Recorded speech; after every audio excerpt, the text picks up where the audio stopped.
with me today. Obviously Hans is on the line. Brett is not with us. He is enjoying, his kids have some time off, so they're enjoying that. And also with us is Jennifer Grams, who I'm sure many of you have met. Jennifer is going to help with any technical issues and field questions and so forth. So welcome and thanks for your patience as we get started. Looks like we are still waiting for one site, so we'll let you know when everyone is on board. But for now, if you would please type in who is with you, who's in the room with you, or who you're expecting any moment, so that we can get a sense of how many people are participating this morning in this statewide meeting. Just as a reminder, you have a hand icon, and that little yellow hand icon is the way in which you can raise your hand. And if we see that, we will unmute you so that you can talk, or you can also type in a question, and then we will go ahead and unmute you to respond if you'd like to expand on that. Okay, everyone, we're not quite sure how long our meeting is going to take today. We scheduled it until 11:30. It may be a little shorter than that, but we're so glad you could join us at this crazy time. Everyone seems to be a little overwhelmed with the making of snow days, and I know NOCD is going on, or is about to go on for some of us. So let's quickly get started with just an overview of what we're going to talk about. We did change something a little bit. If you cannot see my screen, please raise your hand if you cannot see my screen. Okay, and Jen, since you're not muted, would you just let me know that you are seeing it, everything's visible? Or let me know if you're not. It looks bright and sunny. I can see it well. Just like the Pennsylvania day. Okay, so we want to talk just a few announcements, and then we're going to move into, we're switching something up. If you see toward the bottom, it says say it in 6. We are going to ask each site to share in 6 minutes, share their most recent successes, or where they are, or what any questions they have. Just give you the floor for 6 minutes. We might hold off on that just until our last site visits us. I just heard from Nicole this morning, so I'm not sure, I thought she'd be on. All right, and then we're going to jump back to the community plan and talk a little bit about the revised community plan that was sent to you recently. We have a middle school resource we'd like to share with you, as well as a research report, a funding report. So really we're going to go through some documents, make sure that your questions are answered and you're clear on what these documents are intended for. At the end, we have an announcement about next meeting, which some of you may have already seen on Basecamp, so we'll wrap up with that. So a few quick announcements. We have, we're doing our tech check sort of as we go here to make sure everyone can hear us. And we wanted to just touch base with the Academies of Nashville. If anyone has any questions, comments, please feel free to type those in, and Jen and I will monitor those and try to get answers to you. That's really right around the corner. I'd also like to remind you, and it is on Basecamp calendar, we have 2 webinars in April. I apologize that the dates are rather close. That was just the way they were able to be scheduled. April 19th is a webinar with Casey Simshok, which I'm sure many of you know from PDE. She and a colleague will be presenting on Pennsylvania Career Zone. We recently did a webinar just for our New York PIN sites. Their Career Zone has been is really fleshed out and expanded, and they had a webinar on it. It went very well, and so Casey would like to do one for our group. And for that one, you know, I'm just looking, it says April 19th on the slide, but my notes say April 17th, so check the Basecamp site for that correct date. But for that one, we'd really encourage you to invite your guidance counselors, maybe some teachers, middle school, high school teachers, middle school, high school administrators, and perhaps even if you have a parent community group that's active and you want to have a parent or two, the webinar, of course, is free. It will be archived, but we feel it's best viewed live so that you can ask questions and participate. The second webinar is April 25th. I'm very excited about this. The speaker for that will be Diana Eidenschink, I believe it's pronounced, and she is she's the Mid-Atlantic coordinator of the ACE Mentor program. ACE stands for Architect, Construction, and Engineering, and her organization is nationwide. They provide a mentoring program for high schools.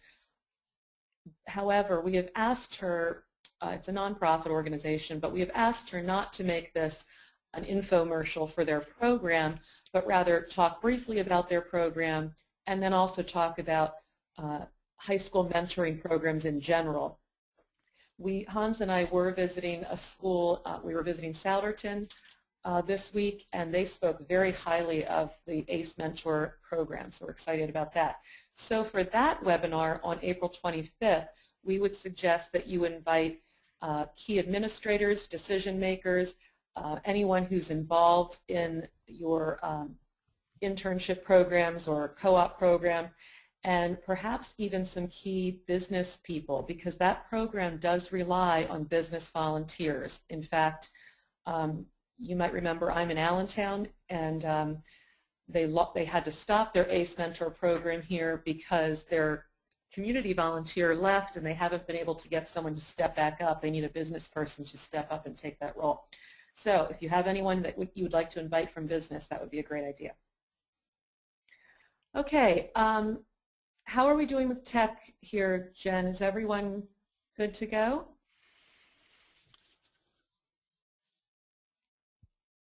Looks like Nicole joined us. Nicole, I'm going to unmute you just to make sure you can hear us and we can hear you. Good morning, Nicole. Hi, is this Kathy? It is. How are you? I'm very good. How are you? Good, thank you. Nicole, on the line with us is Jennifer Grams from NC3T and Hans Meter.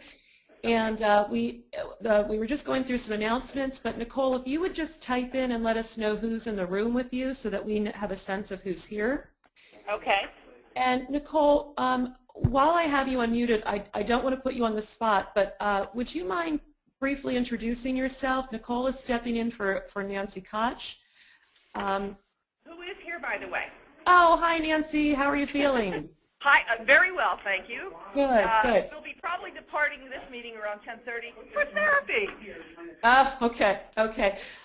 Well, I don't know if Nancy wants to introduce you or if Nicole, if you want to introduce yourself, but if you could just tell us a little bit about yourself and your role in the program. Okay, let me just, I'm trying to figure out where attendees. Put the ribbon right here under questions. Is that what you'd like, Kathy? Go under name. It should be there. Where attendee name? There should be. There we go. Here. Can we? Yes. Kathy. Yes. Can you hear me? Where would you like me to type in who's here, actually? You should have a question box. Yes, right there? Yep, that would be great. There you go. All right, great.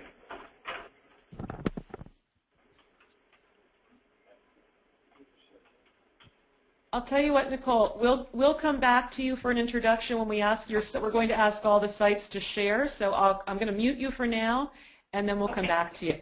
Kathy, this is Hans. Mm-hmm. I wanted to throw in two other announcements, if I could.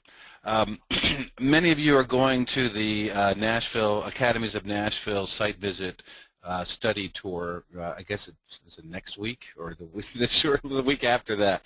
Unfortunately, I will not be able to go. I have to be at the National State Directors of Career Technical Education meeting in Washington, D.C.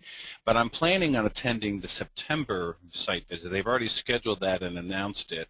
So some of you may already know about it, but you might pencil it in on your calendar. It starts September 30th and runs through October 2nd. And so when you get back from this first one, you may think that there's other people in your community that would really benefit. And I'm sure it'll fill up very quickly, again, as this one did. So So I would put that on your calendar and then start letting people know about it.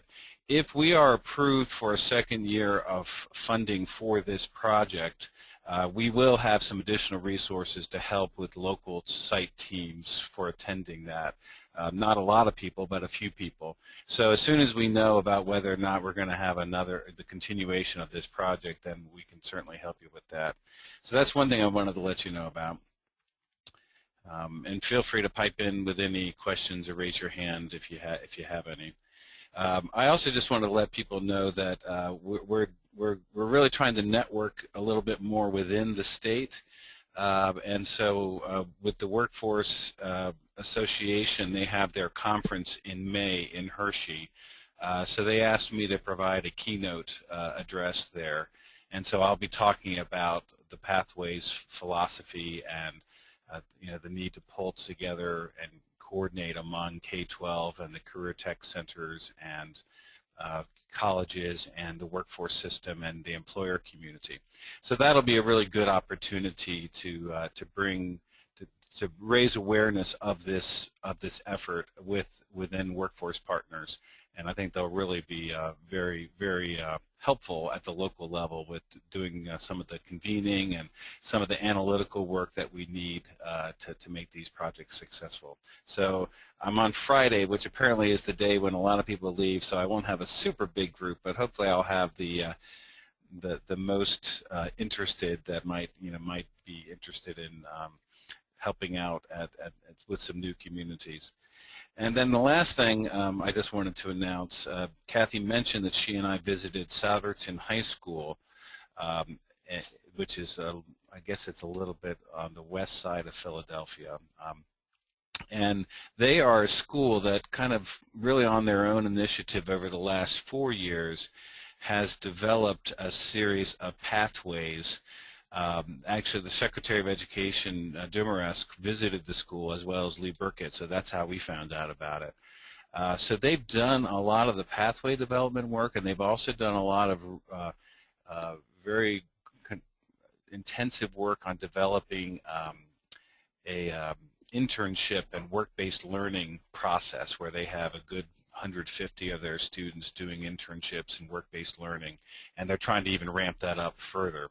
So they've done a lot of the internal work that the Pathways model requires. So we're inviting them to apply to be part of the network, and they'll kind of come in already on the ground running. They'll probably need to do more work connecting to their Career Technology Center and integrating those efforts, and then also with even more so with their business community and their workforce system. But we expect them to be a partner, and that they will probably be a partner with us in the next few weeks. So Sam Barano is the principal there, and Fitzpatrick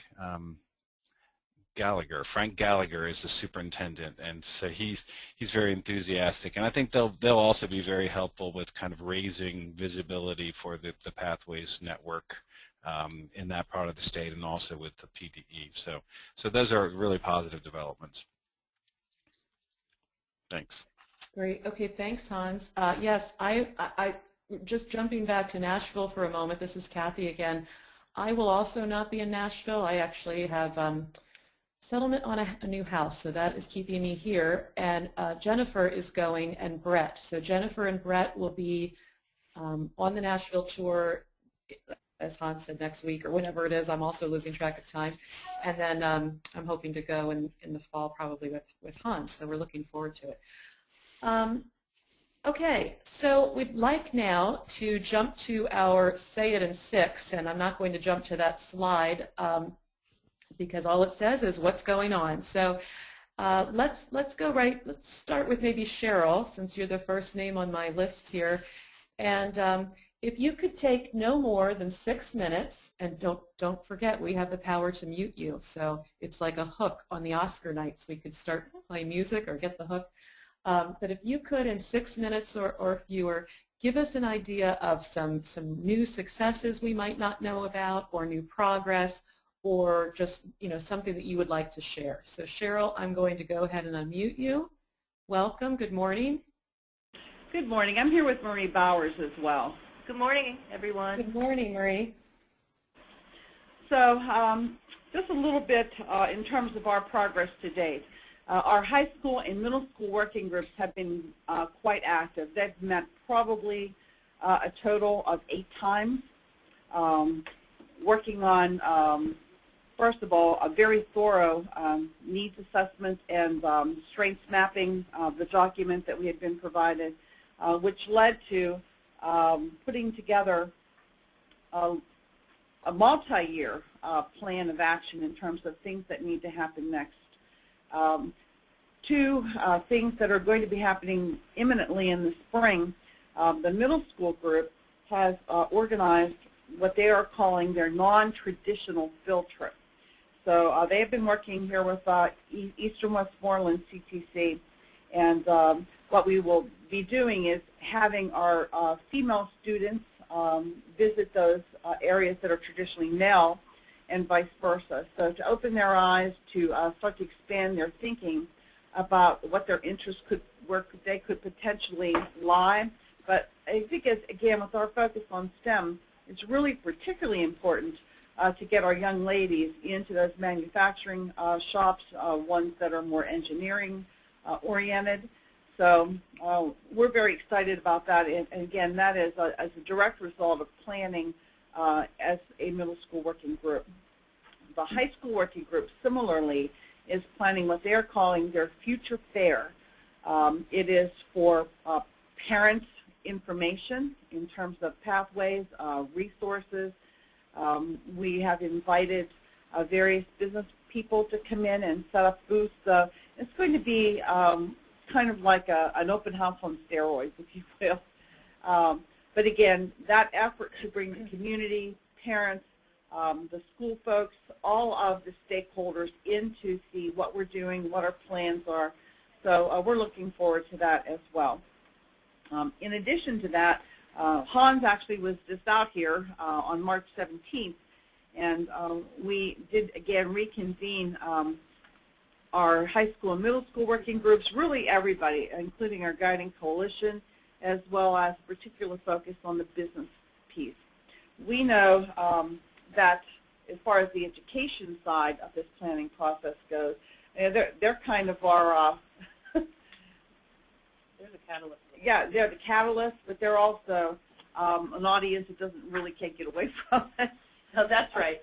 Although that being said, our captive audience, that's the word I was looking for. That being said, they are very enthusiastic and committed to making this work. Where we know our challenge lies is exactly where Souderton, I guess, has really made some inroads, and that is with the internships, really getting the business community engaged in this process as well, because we know that the full vision for where we want to go is more than the collaboration between Eastern Westmoreland, Dairy Area School District, and Westmoreland County Community College. We really need that 4th component to be highly effective. We did speak yesterday morning to an industrial consortium that also meets up here at Eastern Westmoreland, and that was great. They have a new president of the Chamber of Commerce, and again, what I heard around the table was excitement from these employers as a way to really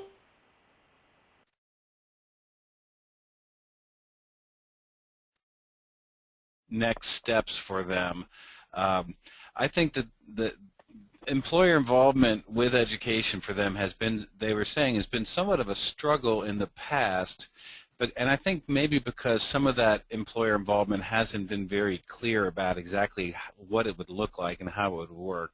At the Tech Center, there's really great advisory committees, occupational advisory committees, but now that the middle school and the high school teams have really laid out a lot of activities and commitments, they think it's going to be a lot easier now to recruit business involvement.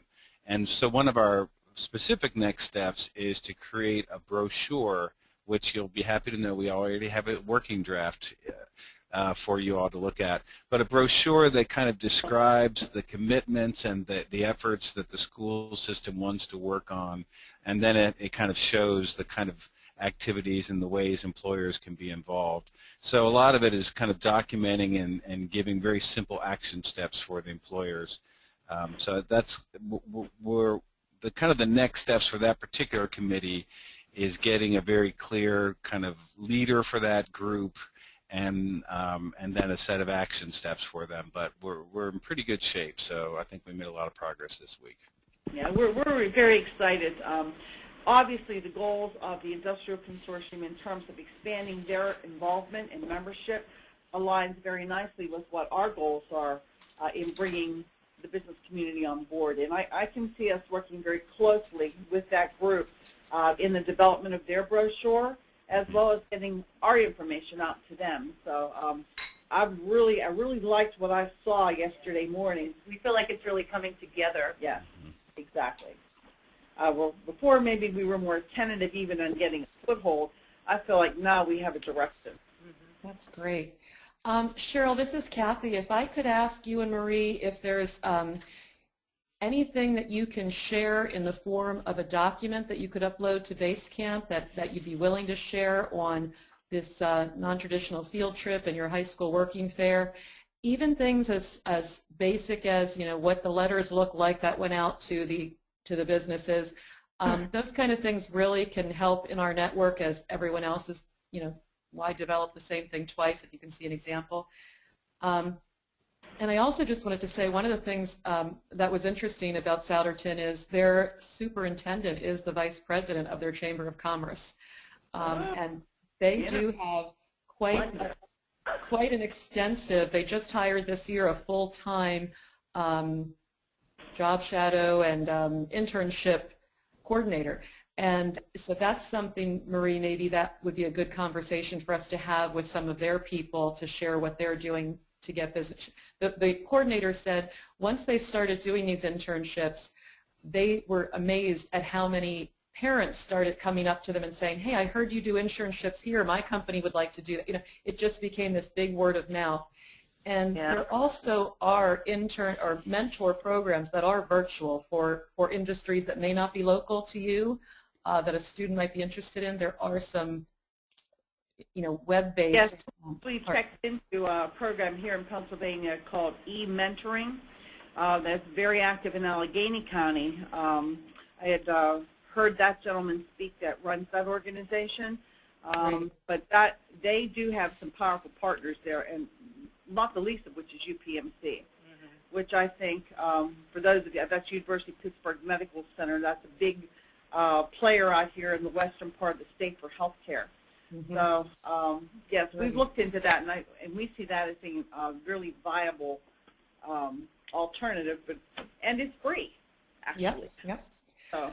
Well, and that's how this ACE Mentor program that we'll have speaking with us on April 17th, you know, that's free, and it gets businesses into your building. The mentor program goes on at the school building, well, for the most part. Okay, let's move on. Thank you so much, Cheryl. That was really interesting. And everyone, just remember, as I said, if you don't have the time to upload those documents to Basecamp, just send them to me, and I'll be happy to get them up there. We really could compile a lot of great resources to share among each other. Yeah, I'll get those up for you. Great. Does anyone have a question for Cheryl or Marie? Okay. Why don't we move on to Leon? Hello, Leon. Good morning. Say it in 6, Leon. Go right ahead. Well, with me I have John Wirtz and Dan Bates here, and I know Dan just met with Hans the other day. So one of the things that I guess in terms of an update I would say is as we communicate with business partners in our other schools, you know, we feel the community's doing some really great things.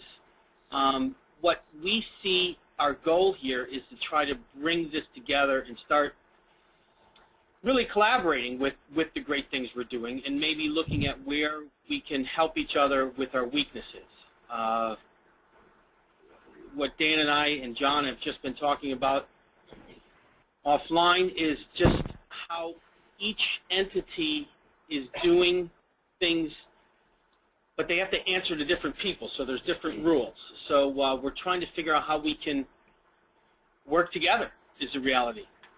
And I also, and I've said this to Hans before, one of my, it's not a concern here, but there's not a real strong sense of urgency among some of the schools in the region to change things. You know, so the pathways isn't the highest thing on their radar screen right now. Mm-hmm. I don't know if these guys want to add anything. John here.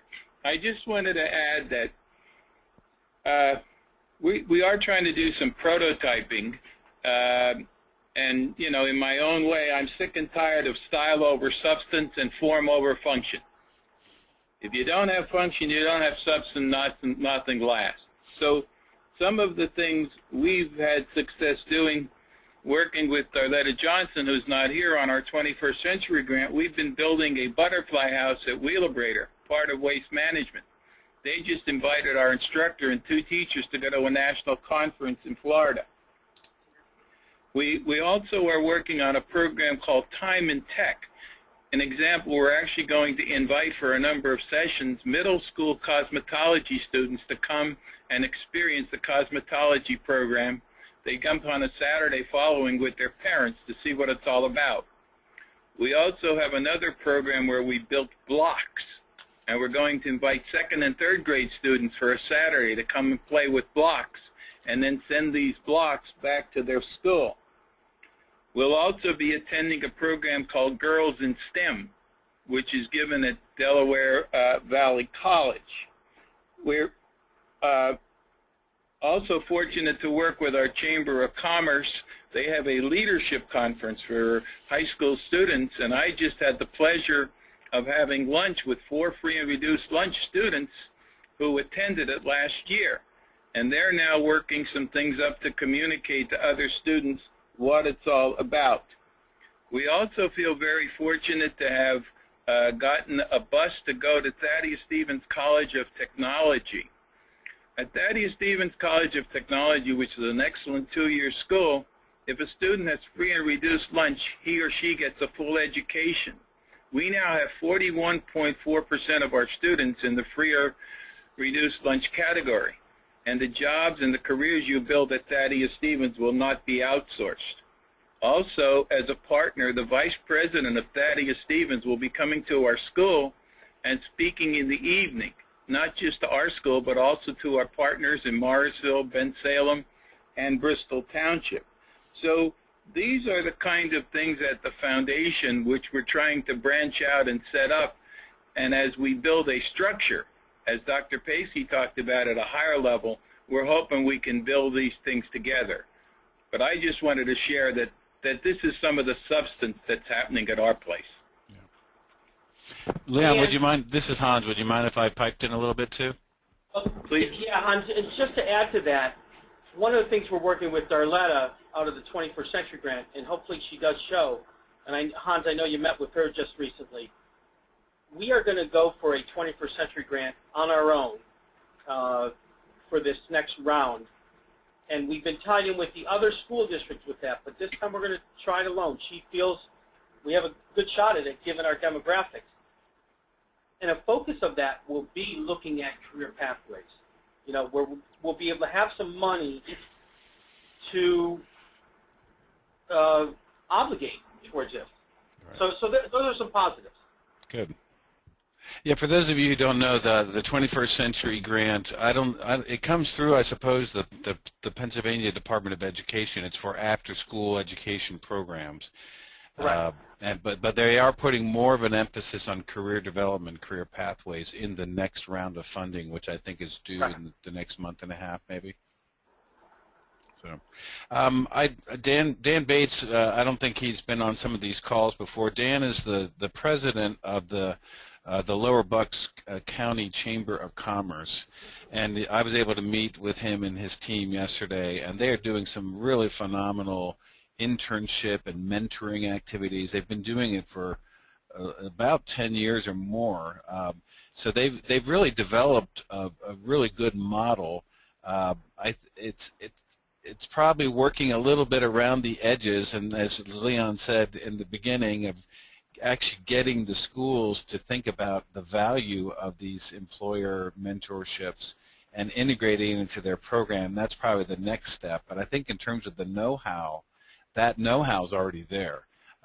I think when the schools see the value to them of really going to scale, then they'll really be ready. Dan, do you want to comment on that at all? Well, thank you. I mean, that's nice kudos coming from you. Thank you. Yeah, some of our programs, like the leadership camp that John referred to, has been in existence for in excess of 10 years. But that program continues to evolve and becomes much more interactive and introspective for the students, and it's really a discovery of themselves, and how they think and how they react to the world impacts how they communicate with those around them, and then we tie that into how that impacts their effectiveness in the future workplace. So we're pretty excited about how that's evolved. We also have a mentoring program that we've been doing for a number of years. One of our challenges is our footprint is fairly large, and we have 7 school districts that we work with. So, every school district, in a lot of ways, kind of has its own agenda.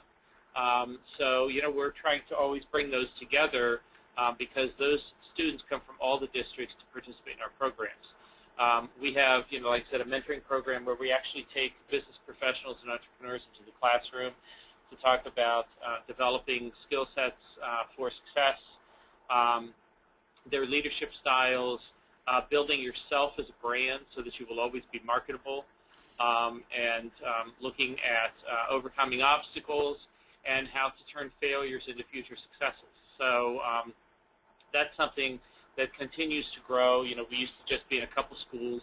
Now we're in 4 schools in 3 different districts and looking to expand that hopefully this next year as the different school districts apply for their own 21st century funding.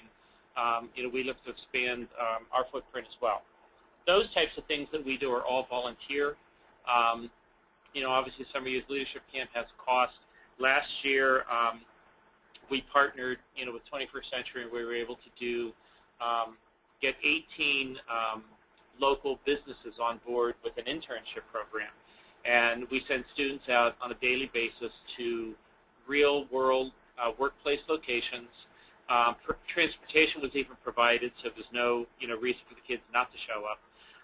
And we call them rolling internships because it wasn't about learning everything there is to know about one industry. It was about learning a little bit about multiple industries to broaden your awareness and open the doors so that you could really see what's out there that you may be unaware of. So the students basically rotate to a new location every 2 weeks.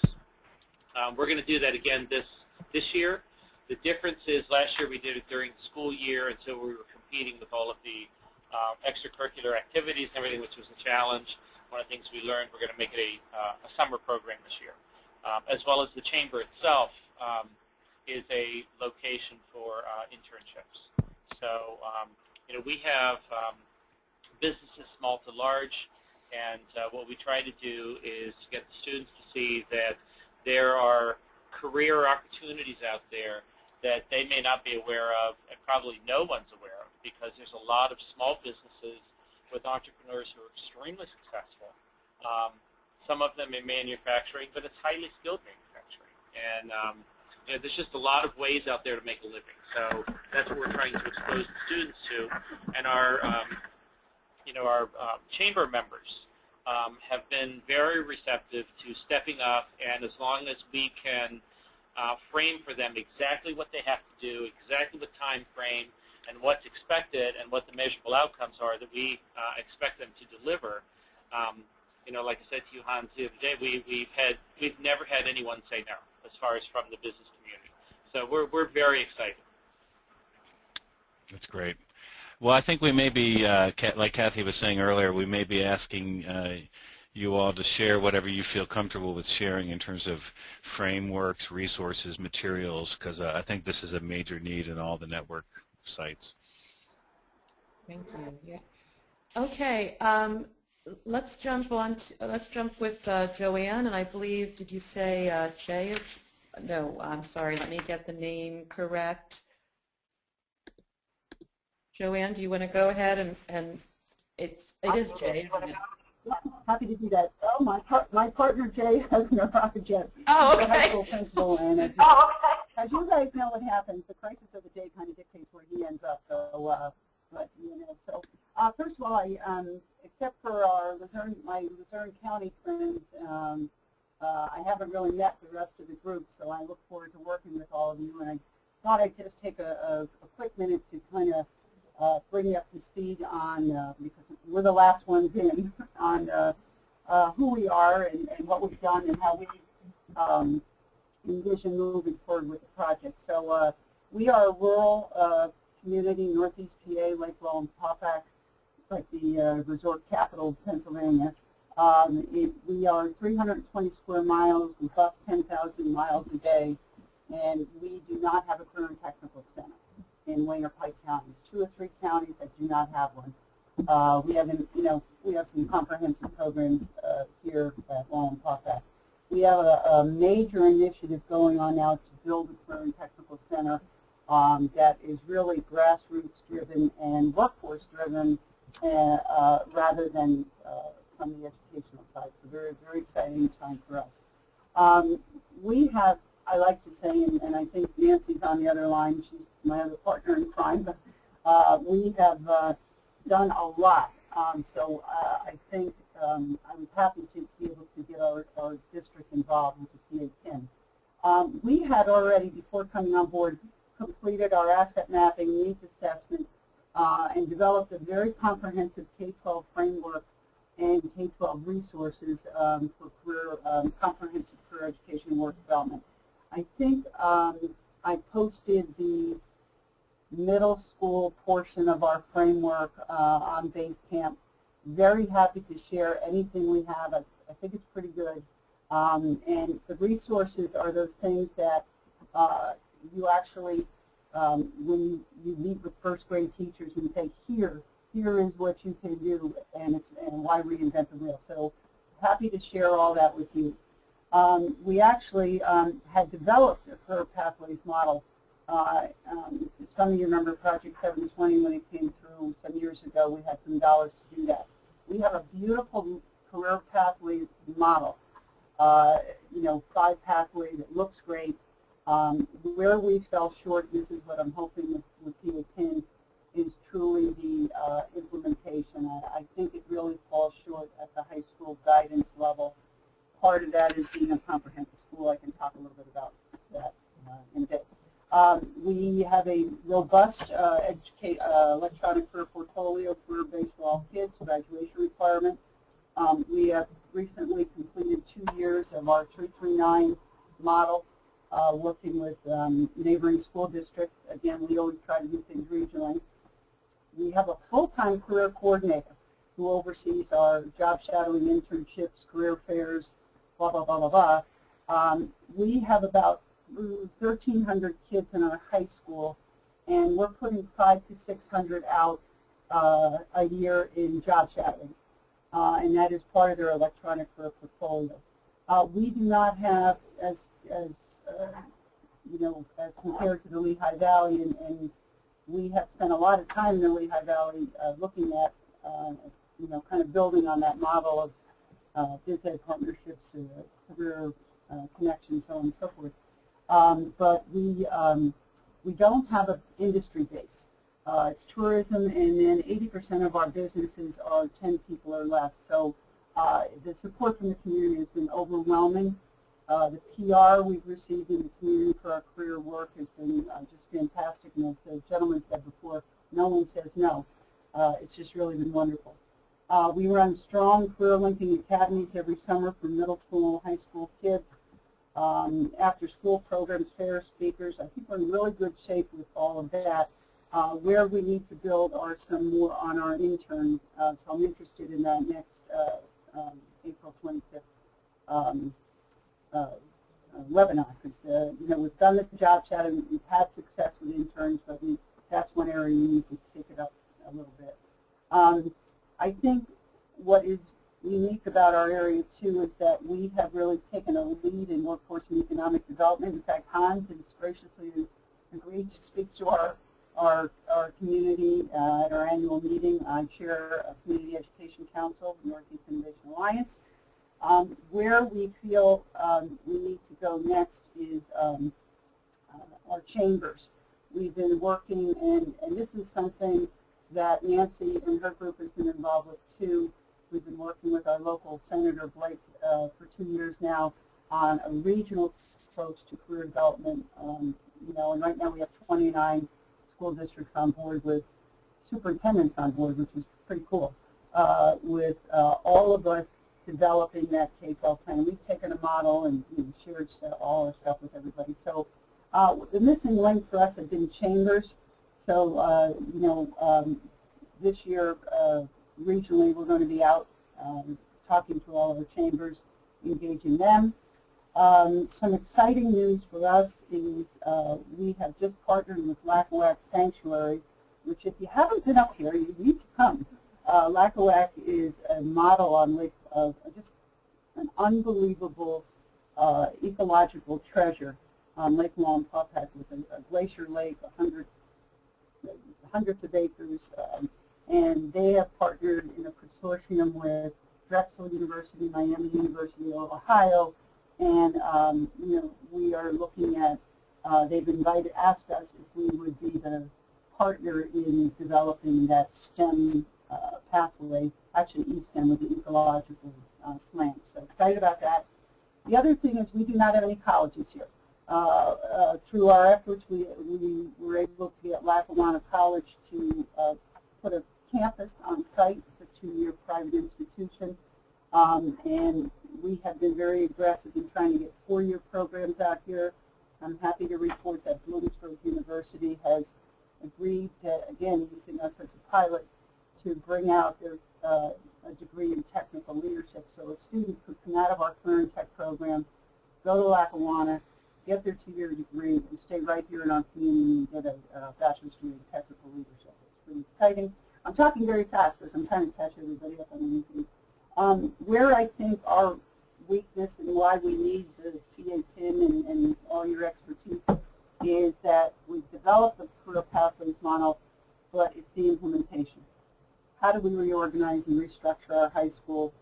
How do we, I feel we're weak in our guidance area with understanding, even though we've gone over it a million times.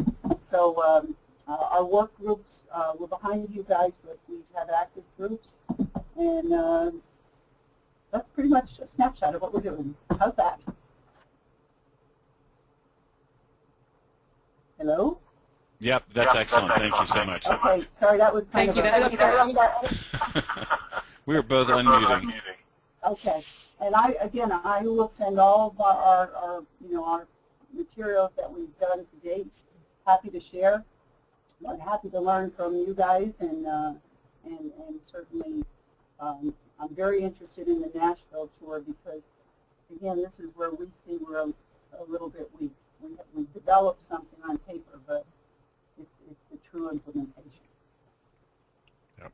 Joanne, something you said made me think of, I'm not sure where we were, if I was reviewing ones, if it was Souderton, but someone just told me that both their high school and their junior high school had, within 2 years, a complete turnover in their guidance counselor department, and that, you know what, this might have been one of my schools when I was working with Eastern recently, but that it made such a huge difference that, my mother was a guidance counselor for many, many years. I have great respect for them, but they said it made such a difference in having a fresh team of guidance counselors, both at the middle school and high school, that it was a very different mindset regarding career pathways and broadening the counseling that the students received. I agree. You know, we have our teachers have really bought into the career K-12 model. Really, I mean, it's just exciting when you see what's happening. And the group that, you know, and again, this is certainly not bashing anybody, but the group that should be taking the lead is not. And I think you know, that's going to have to occur with some staff turnover, which should happen soon. But we keep plugging away. And but I think what's most important is our you know, I'll give you an example. Every month we have our school board meeting, and you know, we invite 3 seniors in, and they talk about their experiences. I'm sure we all do things like that. But every month now, what we're hearing is not so much that a kid was involved in the championship soccer team or whatever, the career experiences. We're hearing it every month from kids. Thanks to, I am now going to college and understand what I want to do. So, you know, it's paying off. You know, we're tracking some of our kids to see what they're doing, but that guidance piece is huge. Mm-hmm. And I've invested a lot of time, energy, and I don't know. So happy to see get any advice from any of the group. But other than that, I think we're going to be able to catch up with you guys. I had sent Hans. Actually, I sent you an email this morning because one of the things that I was approached is, are you familiar with the Jobs First grant that just came out in Pennsylvania? I'm not. Okay, but it's about $500,000, and it's got to be applied for probably by the WIBs, you know, workforce entities, and it looks like we've got a couple of WIBs that are coming together, and they kind of were picking my brain about the PA PIN. And when I looked at the, you know, the community plan, I said, wow, wouldn't that be, if they got this grant, you know, for an entire region to adopt a community plan would be pretty powerful, I think. So I have to talk to you about that at a later date. It's very interesting. Great. Thank you. I want to make sure that we get Nicole and Nancy in before Nancy has to leave. So we mute Joanne. I'm hearing a little feedback there. Hold on. And boy, I'm trying to mute. There we go. There, she's muted. Okay, Nicole, you are unmuted. Welcome. And as I said, if everyone, this is Nicole Darling. And if Nicole, if you want to start with just a little bit about yourself, and then we'll hear what you have to share. Okay, thank you so much. I am Nicole Darling. I'm the District Career Awareness Coordinator at Dallas, and I'm going to be working as a site coordinator with Nancy for our coalition. And I'm going to turn it over to Nancy and let her fill you in on where we're at and what we're doing. Too funny. Good morning, everybody. This is Nancy Koch, and I am pleased to announce that I am officially retired. So what we're trying to do is transition Nicole into the active site coordinator so that she is within the workings of all of what's happening with the West Wyoming Valley group. Of course, that doesn't mean Nancy's going away anywhere. I'm going to try to assist in making sure that the transition is nice and smooth, and then also just assist Nicole in whatever she needs to do to build where we are at the moment. So we have a number of things. Our goal really that we've set for ourselves is to make sure that by the end of May, the community document is ready, and we do have a template in place, and we are confident that we will be able to do that. And the way we are choosing to do that is trying to identify a model pathway for each district using either of a STEM component, advanced manufacturing, and or energy. That seems to be the focus of where the jobs are. I think in the market is a safe place to say. So we'd like to be able to use that, and the resources are there with cooperative employers who are willing to work with us on that. So a couple of challenges that we're learning as we go through this process, and we knew we were going to expect this from the start, but it really is a challenge when you work with 5 sending districts and the CTC. Everybody's at different levels, and just the communication alone with trying to put out, correspondence, doing all of those things, and collecting, that in and of itself is really a challenge to make sure that everybody is on the same page at the same time. And then, needless to say, not as an excuse, but it has been a challenging winter with snow days, things like that. So we are about, I would say, maybe a week and a half behind our scheduled place where we would like to be. but with a meeting that was just held yesterday with the superintendents from all of the regions, we asked for their assistance in making sure that they drive the working groups forward and making sure that everything gets done. So the survey we had expected to have completed by now, but we put a short timeline on it, and we are going to have that done, and we'll be then convening a meeting with a smaller group of folks to be able to review all of what that data brings to us. The other thing that we did was we asked Brett, in recognizing when it was time to do the survey, one thing that we found that was necessary was to add the school component to that, so that when you mine the data, you can look at it in the aggregate and disaggregate, so that we can look at it either as a whole PIN project, or we can also look at it per school. And it's real important to look at it per school, because all our schools are at such different places, and we're recognizing that as we're going through this, whether it's even philosophical differences in terms of their knowledge of what a pathway model is, what job shadowing is all about, and how key that is. So our thought is also, Nicole and I have kind of discussed trying to move the groups in the idea of two things. One, tagging into the 339 work that Mike Thompson is doing with the counselors. It seems as if that's now being considered in their districts as almost a separate project, when it really isn't. It really is all part and parcel of this whole thing. So we need to get those counselors on that page and make sure the same counselors are in our working groups as are in the 339 training. So that was one thing that we found that was very important to this process. And then secondly, philosophically, making sure the middle school principal and the high school principal are on the same page in the entire project, not just in the separate schools, because we want to be able to have something that looks consistent throughout all our districts. Because that's the original goal, as Joanne was mentioning earlier when we were talking about a regional effort of northeastern Pennsylvania. Rather than working in silos, we want the region to be on this pathways model. Even though each school district will look a little different, there should be that template in every school, so we're working toward the same goals as a region. So even though we're doing it with the 5, certainly in northeastern Pennsylvania, that will be the goal as we go forward. So they've had their second, like Joanne alluded to, they have had their second training on that 339 with 2 more trainings to go. So those counselors are going to be key in that needs assessment and asset document, to be there for that review of that document to show, where people are in this process or where they think they are.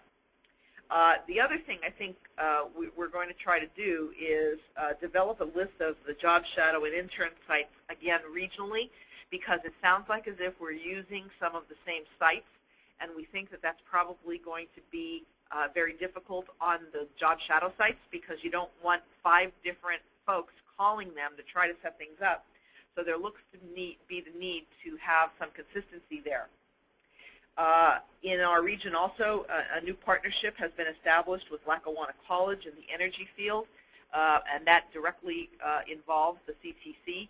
So there is a transition where they can continue on in the energy field. So that was a part of Cabot Oil and Gas's donation to the college of $2.5 million they just recently donated. They required that 2 of the local CTCs have to be a part of the bridge to careers in that field in order for them to receive that donation. So those are some real significant, I think, things that we're trying to work together on, and Nicole has really been able to catch right on, because Dallas is right on board with where they are in the career pathways, as is Northwest. So our 2 superintendents that are on our guiding coalition already are doing those things. Now we just need to help others, because also even the language that everybody is using is different. So we need to develop a similar language, so that when we're talking pathways, that we're all talking the same thing. And if we're not calling it pathways, that's fine, but we all need to be on that same page. So that's what we're recognizing for the most part, is making sure we are doing a lot of the same things, but it doesn't sound that way because we're all using different terminology. So trying to streamline that and get everybody there, and then when we put up a document for everybody to use, we would expect everybody in the districts to at least embellish the same model and same language. So that's our hope. And we are confident, we will have what we need to have done by the end of May for the benefit of the PA PIT project. I had a couple, that's kind of a summary, so I would open that for questions or anything that anyone would add. And then, if time permits, I have a couple of questions for the folks who've already spoken. That sums it up at our end. Nancy, this is Hans. Something that kind of came to mind as you were talking about the survey for using the survey tool and disaggregating it by school. So that's kind of for your assets, correct? Yes. All right. So one of the things that have been on the agenda for us, and maybe everyone can just give us a show of hands, we're wondering if some survey tools for student engagement, school climate, employer involvement, are there? Could you just raise your hand if you already are using some sort of school-wide survey instrument to measure either student engagement or the school climate? What are we doing? You should have a little hand you can just click on. Okay, so Cheryl, you're using that. Leon, you're using that. Something. Nicole, okay. I think maybe the next meeting we can talk about that and maybe have people share what they're using, because we've wondered as part of a PIN, would it be useful to develop a common instrument that all the PIN sites could use so we can compare across the sites. So we'll put that on the agenda for our next meeting. But the surveys are so easy to use these days for the most part. So put your hands down and then just let me ask: would you find value in having any common tools that all the sites are using? And just click on there if you think so. All right, see a few hands raised there. Okay, we'll put that on the agenda for the next time then. That's the key. That's right. Yeah. Am I muted? Muting up. Okay. Question for. Any other questions for Nancy or Nicole? Yeah. Go ahead. Okay. If no questions, Kathy, if I'm still on unmute, a question for Eastern Westmoreland. Is it possible to share your working group list of your practitioners and their position in their school district? Like if it's a guidance counselor from Derry and a guidance counselor from the CTC, could you identify that for us? Our list of members on our team? Yeah, that'd be great. Oh yeah, absolutely. I can post those today. Yeah. Oh, that's awesome. That's good. Because we get that, but you know what's nice is to be able to show it to our working groups so they can see, who is working collaboratively. Sure. That'd be helpful. And then Dan, the chamber, in your chamber, and this I hope, don't be offended by this question, I hope, is it made up mostly of white collar, blue collar, a mix of both? How would you say the composition of your chamber is? Dan is with Leon, is that correct? Uh-huh. Right. Okay, Leon, you're unmuted, Leon. All right, we unmuted ourselves too. Okay. The mix of chamber, yes. It's very, very diverse. We go from, first of all, large corporations like a Dow Chemical down to, single entrepreneurs, and it is very diverse as far as white collar to blue collar, meaning that we have banks, attorneys, chemists, all that type of thing. But we also have HVAC guys and plumbers and electricians and things as well. We actually have even a forum where they come together once a month for our Contractors Alliance. So it's a very diverse group, and it's a very diverse group between male, female business owners. Nice to hear, because that is not the composition of ours in our local region, mostly white collar, and that's what we're trying to encourage. And they're in transition now. It used to be. We've evolved over the last couple of years. We're outreaching specifically to manufacturers and more of an industrial type interest. Yeah, kudos to you. Right now we're in transition. Our chamber president left to take another position, so we are waiting for that person to be replaced. So we might have that conversation about the need to diversify, but we also, I think we'll do that kind of a roundabout way in using our business partners that we're identifying in our working groups and our core leadership teams to maybe reach out to the chamber as opposed to the chamber reaching out to them. We're not perfect, but we've done a lot of things. So if you want to outreach to me, I'd be glad to do that and have that conversation. That's great. I appreciate that, Dan. Thanks.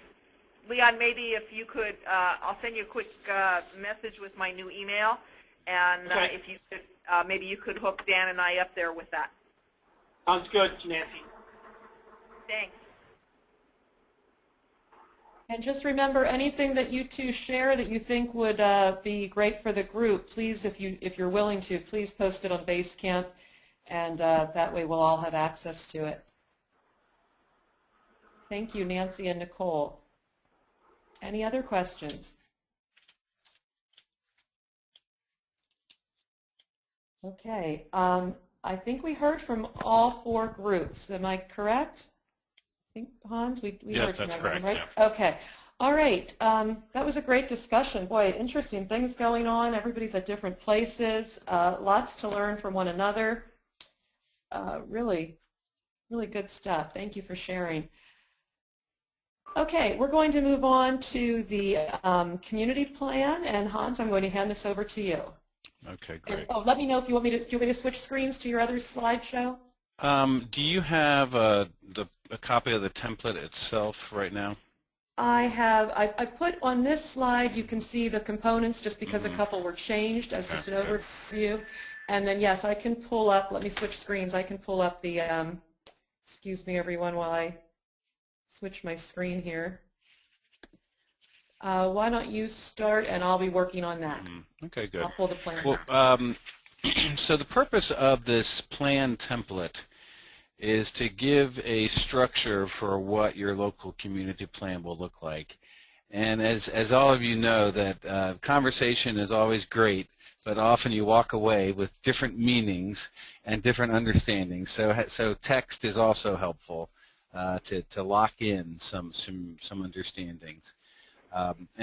And I used to work with an organization that was advocating for career academies and regional plans, but they never actually gave much guidance on what that looked like. So at the risk of being overly prescriptive, and we're not certainly mandating anything here, but we wanted to give you a lot to work with. So that's the intent of this working draft of the plan. I'm just going to tell you what each section is meant to describe, and then I'm going to show you a specific piece of work that we're doing on college and career readiness that I think would be really interesting based on some of our conversations already. So you'll see you've got the cover page where you would have some sort of the name of your partnership, and I'm encouraging you to think about your local effort as a Pathways partnership. The Pathways Innovation Network is really the network of the local partnerships. And so if you want to call it an innovation network at the local level, that's your decision, but I think it makes more sense to call it a Pathways partnership or something of that sort, and then figure out what name you want to give it so that it can perhaps absorb some other partners along the way. Your community plan, you probably always want to label this a working draft until it's final, just so people don't freak out thinking that all these decisions are made. But then have some sort of vision statement on the front there, and our tagline, you're welcome to use or adapt, about students having, teens having dream and a plan, and a community having a capable, ready workforce. I do think that to really communicate that this is not just an education initiative, it's really education and economic workforce development. You want to have a vision statement that reflects both of those. So your vision would have something along that line. And then whatever level of describing your community partners, if you have room for that on your cover page, that's always good to give people the recognition. But again, those are kind of stylistic decisions.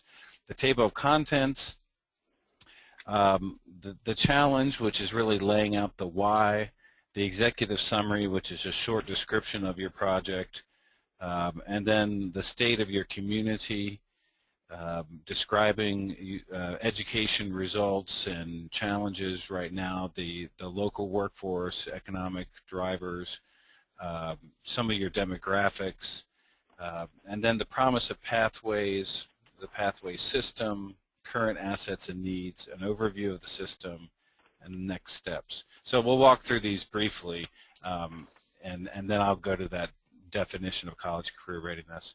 So you can keep scrolling through, Kathy. So basically in this first section, the challenge, I gave you text to work with. From if I was writing a plan for my community, these are the kind of things I would want to talk about defining, really getting clarity about what we're trying to do in terms of preparing our young people for college and careers in life, and helping them understand career options, helping them have an experience in high school that's more meaningful and engaging, connecting our high school programs with post-secondary education so they can have seamless transitions, and then involving employers and community members. So as I was writing the text on this, just trying to boil it down to telling people some of the essentials of why you're doing what you're doing. The executive summary, the next section, in our model, our planning model, we have kind of this three-part model of the community integration, which we think is indispensable, and then the career exploration and skill development, and then the pathways themselves. When I actually got to writing it, just thinking about how do you explain it, it kind of, for me at least, it fell out into these 5 activities. One is having this shared vision of college, career, and civic readiness, and I'll come back to that in a moment. But really clarity, and many high schools I visit and talk to, they are only, their goal is to get students to pass the test, and they don't really have the whole child mentality anymore. Maybe it's in the elementary schools and a little bit of middle schools, but at the high school level, it's all about curriculum and content and testing. And I think educators care about the whole child, but they've kind of just gradually kind of lost that. So that's where really being emphatic that this is a person we're preparing. We're not just getting them to pass a test, and defining what that looks like. So that's kind of one aspect of this. And then very clear that career exploration is a piece that's been missed, and so that's a clear focus of this work. So I broke apart career exploration from 21st century skills in that they are somewhat different activities. That career exploration is learning about the economy, about industry sectors, about careers within those industry sectors, and then a process for decision making. In the conversation I had with Dan yesterday, we talked about students, it's not a real linear equation for many careers where you just make a plan, you pursue that plan, you get in the job. There's a lot of kind of navigation decisions that have to go along the way. So that's the mindset that we're trying to build among the students. And then the 21st century employability skills. We always hear work ethic as kind of an indispensable one, and you probably want to pepper this with work ethic because that's what the employers are gonna zone in on, and we'll talk more about that. But there's other things, certainly collaboration, critical thinking, problem solving, personal responsibility. Those are all pieces of that 21st century workforce success skills. The pathways themselves, as Joanne was saying, we can have these general pathways, but really implementing them so that students are experiencing a career experience to some extent in the high school setting. That's really the essence of pathways. If a student can't tell you what pathway they're in and they're not experiencing it, then they're really not in a pathway. They've just filled out a form on a piece of paper. And sometimes you'll see that I'm in such and such pathway, but I can't really remember which one I'm in. And so that's a good barometer as to whether or not your pathway programs are really working. And then the fifth piece is just the importance of involving employer and community organizations. And then you can list your all your community partners that are part of developing this plan. The next section we didn't give you any suggestions for, because it's really just you're telling your story about where you are with educational outcomes. And I would really suggest, and one of the things we're going to be trying to do with the state is to try to give you local information about your young adults and how many of them have actually finished a degree or got some sort of a skills certification, and how many of your young adults in your community are working at the level to which they were educated, because that's really the long-term outcome that matters. But you want to tell the short-term data as well, how many of your students are graduating, what kind of academic readiness, and if you have other measures of readiness, that'll be important. Your local economy, your key industry sectors, things of that sort, and then anything about demographics. What some particular things about your communities. I know some of your communities have had, some serious economic struggles, more than just the general recession, but more regional. So you want to put those in there as well. The next section is the promise of pathways, and I think we're going to share with you some additional resources. But this is really just a place to, in short, and as much as you feel is necessary, to say that what you're doing with Pathways has a research base behind it. You may decide that this is better as an appendix. You may just say this is a research-based approach that has dramatically improved graduation rates in many places for students that participate. And that may be all you want to say. Or you may want to have an appendix that kind of lists out more of the research basis. Then the pathways system themselves, and section 5. And what we suggested here, this is where you don't need to list every strategy that you're working on, but within these 5 groupings of activity, what are the major strategies that you're going to pursue? Because this is, and you want to make this as plain spoken as you can, that we're going to do this, we're going to do this, we're going to do this. Community partners are creating this shared commitment to college career readiness, and each community partner is integrating those kind of benchmarks into their program and into their activities within their program. What are you doing with your business volunteers? What are you doing with your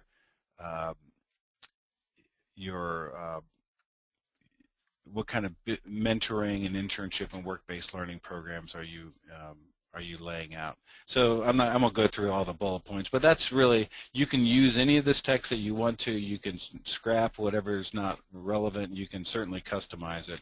But that's just a short description of the key strategies. And then the next section, which is on page 7 of the draft, is then what are the outcomes? And you definitely want to really think hard about these. What's your daily attendance rate in your high schools right now? What is it now, and then what do you want it to be over time? What are the percentage of your high school students that are getting some sort of early college credit right now, and then what do you want it to be? How many students are getting some sort of a skills certification? How many students are participating in a job shadow, in a work-based learning experience or an internship? How many employers are involved? So when we were in Westmoreland the other day, we just did the math, and we basically they need to fill 100, they need to at least have 180 internship slots over time. I think maybe that was job shadowing. But they have 180 juniors and seniors that they want to put through an experience. So this is just a section to try to be very explicit about what your goals are. And I've done some interviews recently, and I've asked people, like, how many kids are you trying to move through this program? And it's surprising that a lot of times people don't actually set numerical goals for their programs. It's just kind of a wink and a prayer. So I think it'll have much more credibility if you set very specific targets, and then that'll give you definitely a way to measure how you're doing. I'll just pause right there. Any kind of burning questions that I can address? I had the chance to talk through this with Cheryl and Marie the other day, and it helped a lot. So maybe they can just kind of pop in at the end and offer any insights from that discussion. The current assets and needs, that's really, again, in these five groupings, or however you choose to group it, you want to make sure you're taking credit for the work that's already been happening to show that this is not starting from scratch. And the key needs, these are, I'm not convinced that you have to have the needs, because in some ways the needs are kind of implicit in your strategies, the things that you're working on. But if you do want to, you can say, here's the things that we're already doing, and then here are some of the major areas of gaps that we've identified. If internships are a major gap, if perhaps guidance and counseling is a gap that you really want to focus on, you can identify some of those key needs that have come out of your asset inventory. Hans, do you want to take a question now? Or would you like to wait? Yeah, I can take a question. Sure, go ahead. Okay, Leon, I'm going to unmute you. Yeah, John here. The big question, which is really causing me a lot of problem working with students, the definition of what a high school graduate academically is. In the state of Pennsylvania right now, it's a good student at the 8th or 9th grade level. So all of a sudden, this pressure to testing and the pressure on the schools is at the 8th or 9th grade level. It does absolutely nothing for their matriculation to college. That's a completely different effort, a completely different type of testing, and a completely different type of set.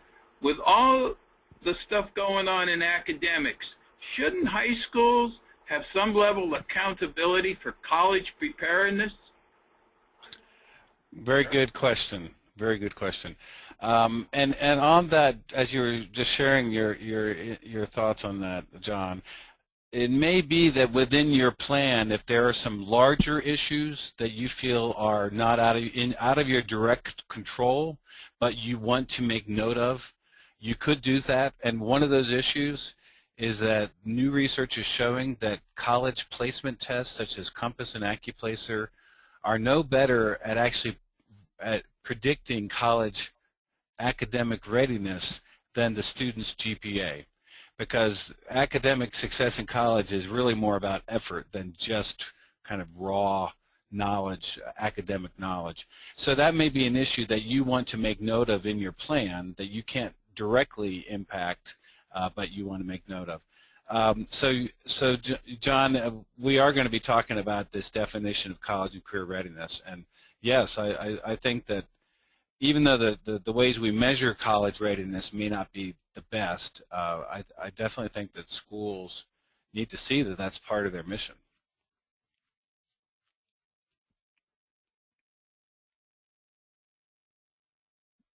So let's go jump ahead. Are there any other questions pending? So this last page we have. No other hands are up. Okay. This last section we just have a sample chart, and we really want to give you a little bit more to work with on this, but again, taking these 5 areas of activity, if that's what you choose to use, some way of defining what is the goal for a particular school year, what strategies will you implement during that particular school year, and then what are some action steps. I'm not sure outcomes would be how are you going to measure it. You may not get immediate outcomes, but what's the relevant outcome perhaps? Maybe it is daily attendance, maybe it's number of business volunteer hours. But the idea, particularly importantly, is just to take these big strategies and show that there is a year-by-year plan for them. And you don't need to put every strategy in here, but just kind of probably I'm trying to think of that term in project planning, when there's a particular activity that hinges and affects all the others. If anyone remembers it, go ahead and throw it in there. But what are your key strategies? And for instance, we were talking about the idea of doing some math curriculum development activities. And right now, Common Core literacy is really on the front burner, and that needs to be reflected. So, but doing some sort of math integration curriculum activity might be a good year 3, year 4 activity.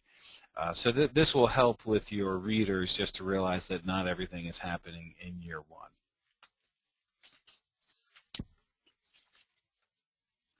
And then the last section, so the next steps, I'm sorry, section 8, next steps is just what are those immediate next steps that you're going to be pursuing in the first year of your plan.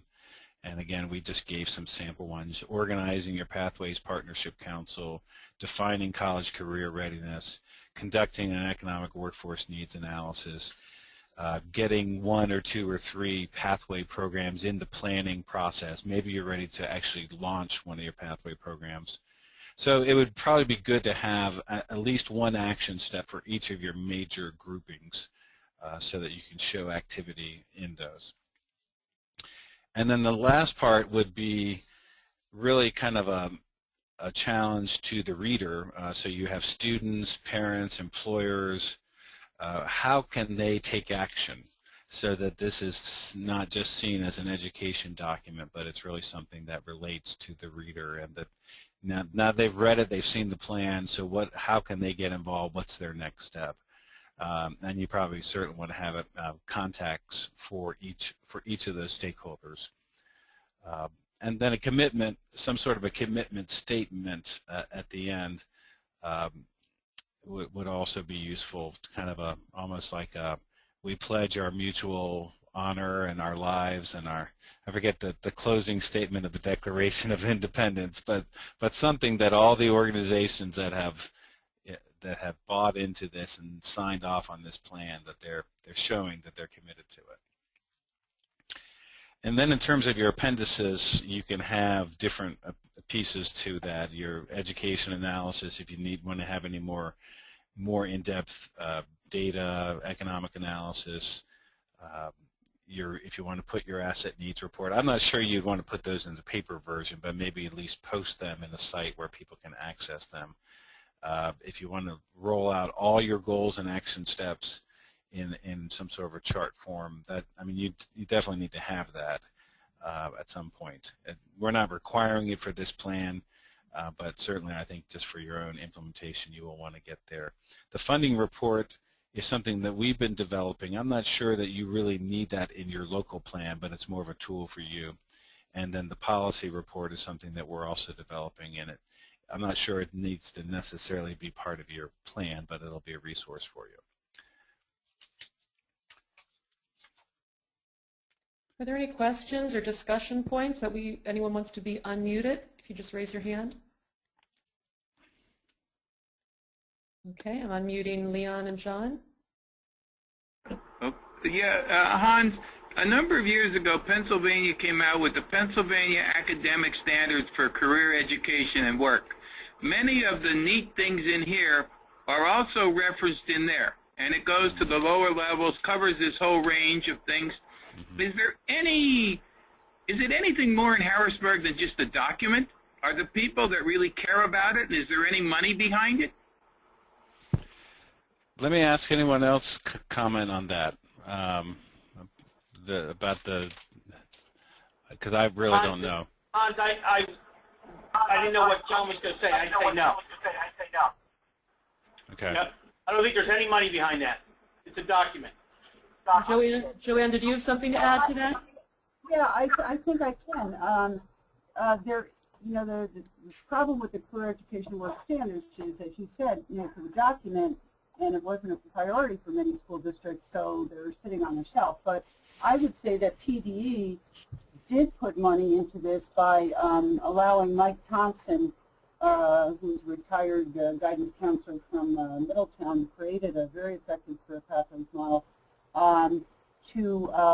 for free. He and his partner Betty Holmbo have been out in many of our school districts across the Commonwealth, working with guidance counselors on the 339 plan, which would encompass, a lot of guidance counselors focus on the academic and affective and leave the career piece behind. So right now he's working with 29 districts here. they're in well over 100 plus districts, and that's free. So they come in and provide all that. So I think there is a level of commitment. Again, maybe not the dollars we want, but if your guidance counselors don't understand their role in delivering the career education work standards, where you're going to, that has to be a foundational piece.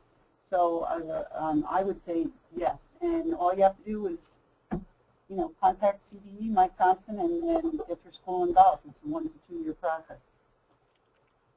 Thank you, Joanne. Nicole, I'm going to come back to you. I think there was a hand up in your window. Oh, yes. Go ahead. What's that? You're up. Okay. A couple of things. I have a question on page 12 of the community plan template. In that top section there where it talks about organizing the Pathways Partnership Council. Now, so far within the project, we've kind of had a different set of groups. We've had our guiding coalition, we've had our core leadership team, and then our working groups. What do you envision as this partnership council? I would think it's probably some worker bees. Excuse me. Thanks. Some worker bees there of who you can count on to drive it forward. But who do you see, Hans, as the kind of key players, and how many, just on an average? It'll look different, I'm sure, everywhere, but yet that's a different approach. Yeah, I think what I was doing there, Nancy, is really giving a brand name to that guiding coalition.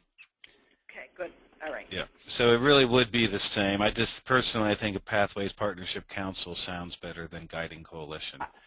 I don't disagree with that. I just wanted to be sure we were on the same page, because I would say it is that steering committee, so to speak, of who is driving the effort forward. So that I'm just looking at, so we don't have to change it up, that we keep it going on the same page. That's great. Okay, good. Yeah, great. Hans, Frank here. How you doing? Hey, good, Frank. How are you? Okay. Hey, listen, 2 items I'd like to mention. Number 1, the Ready to Learn grant funding that is in the budget for this year as proposed by Governor Corbett. There is flexibility in there to use those funds for career initiatives. Excellent. Well, we just need a budget pass So with that in it. Obviously, a budget pass. Excellent. Yeah. With those Ready to Learn. So, I mean, there's a lot of flexibility for superintendents to move those funds around, anywhere from full-day K to STEM initiatives to career pathway initiatives. So that does give some of our supers opportunities to move dollars around. And I did talk, point number 2, I did talk with Jim Buckheit. Did he ever get in contact with you? I don't think he has, but I can certainly follow up with him.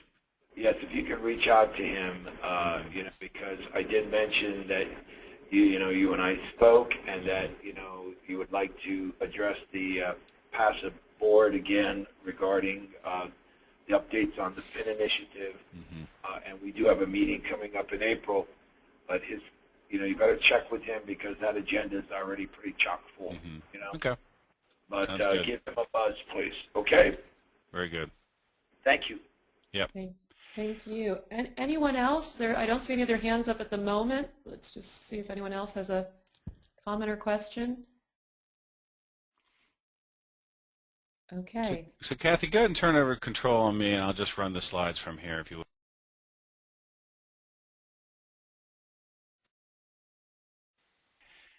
And I'm going to show you just some work that we've been doing. We're doing it with another state who's bringing together their higher ed community and their Department of Education. They're really trying to get a handle on this. And fortunately, they're wanting it to be a holistic definition of college career civic ready. And this is the model that we're helping them develop, and I would like to propose it for the Pennsylvania PIN.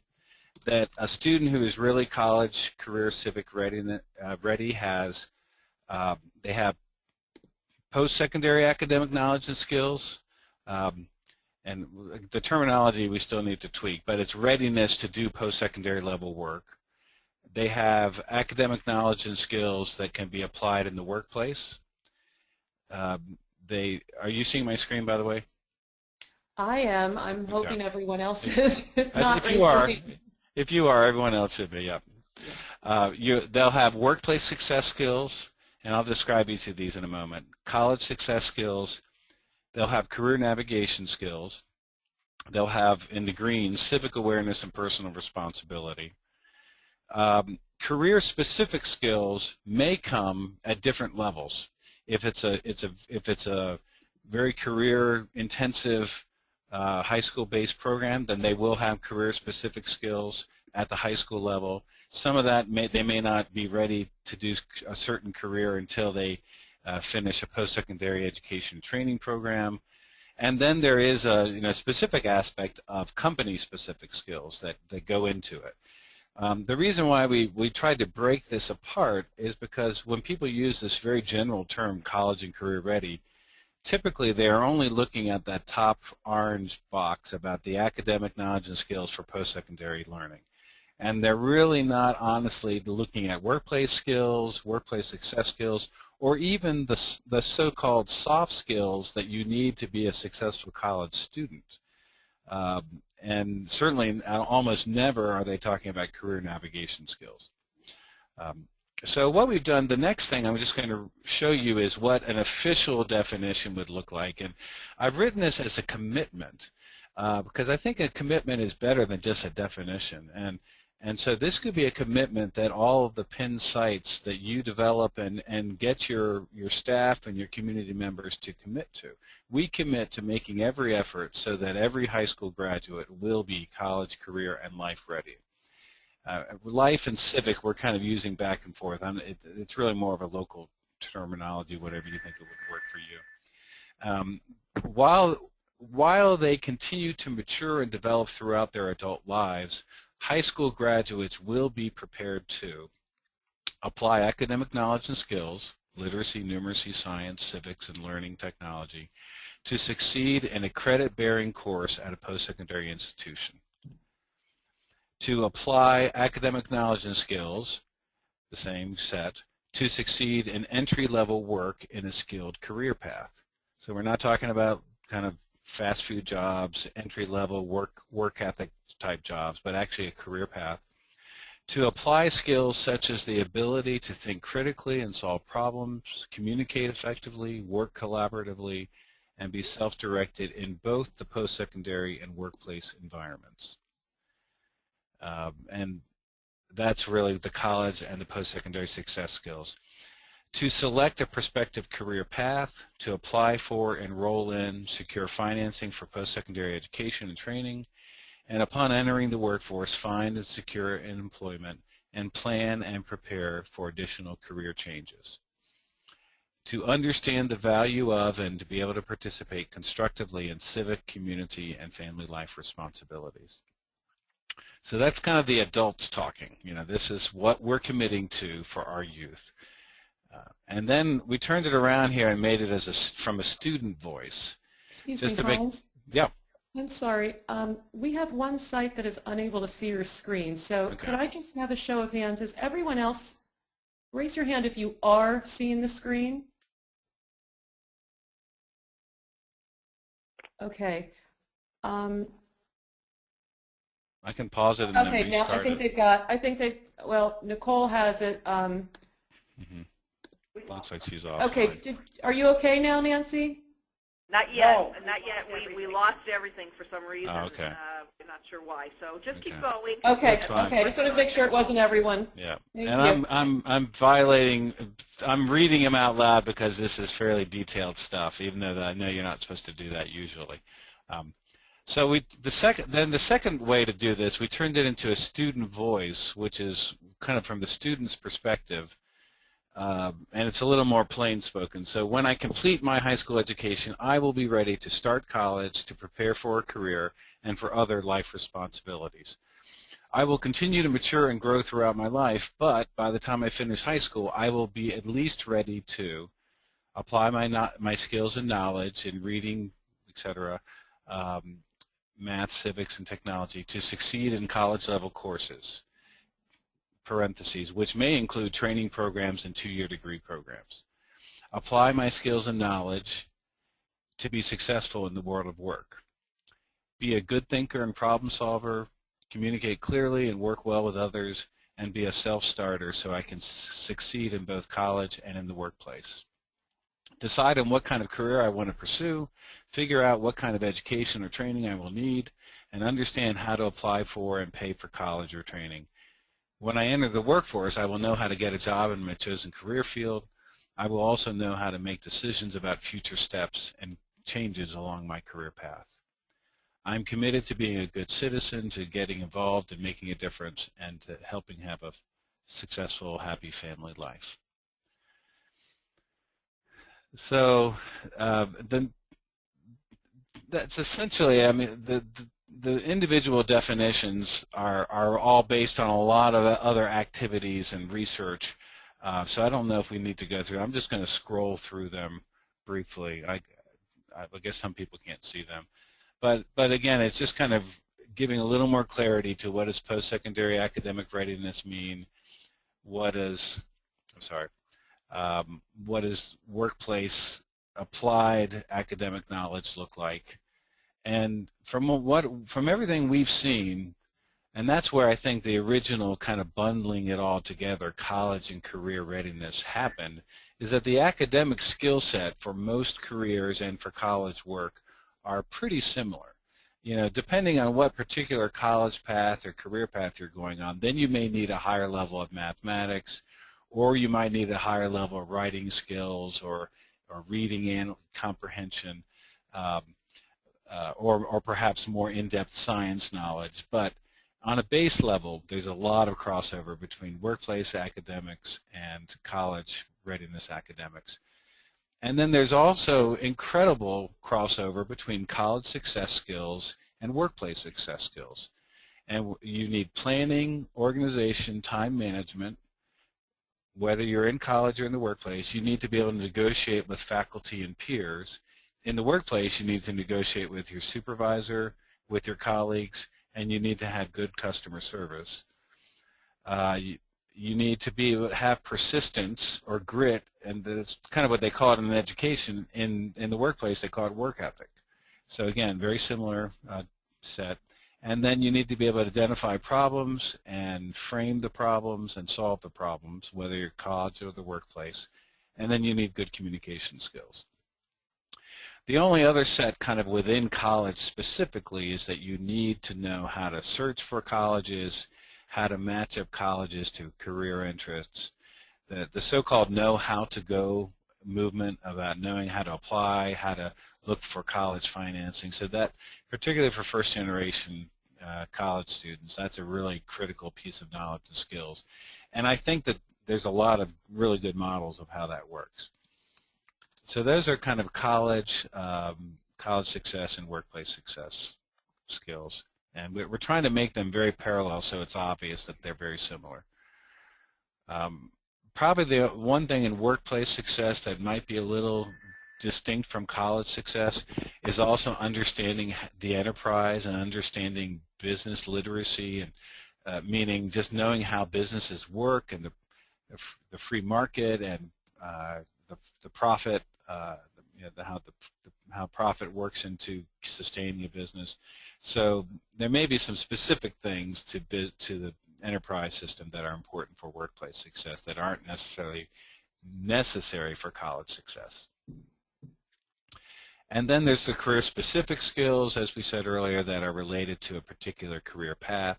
And that is going to really just vary depending on what level of education and training you need for that particular career-specific skills. And then there's company-specific technical skills and knowledge. There's the career navigation skills that we talked about, and then there's the civic and life readiness.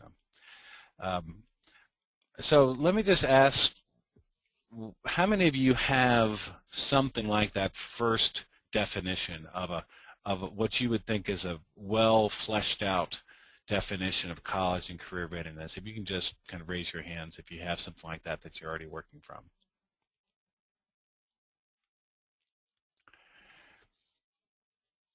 Do you think some sort of I don't see any hands raised. Do you think adopting some sort of a commitment statement, or even using the student side of it. So let's just ask, anyone want to comment on those commitments? Do you think that that would be useful to you in your PIN work or in your local plan? I'm going to unmute Nicole's group. Go ahead, Nicole.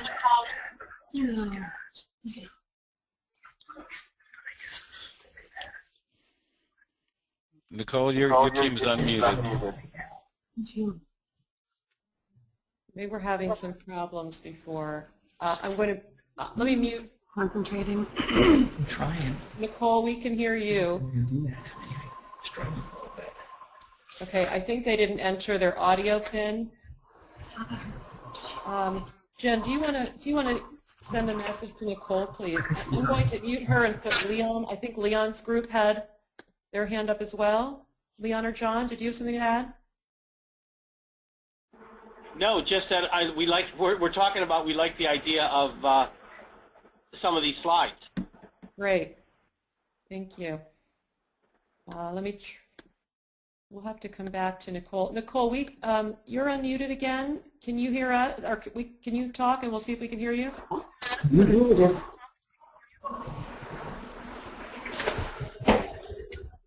Okay, we can hear your group, but I'm wondering if they can hear us at this point. Why don't we go over to Joanne? She's got her hand up. Yep, let's do that. And meanwhile, Nicole, you can also type your question in. Go ahead, Joanne. This is very well done, and you know what I particularly like is that student slide, because Hans, you're right on that we can articulate much of this, but it's that I statement for a student. This is what I will do. So I really like that a lot and compliment your work. So we'd be very interested in adopting something like this. Thank you. I'm going to try Nicole one more time. Nicole?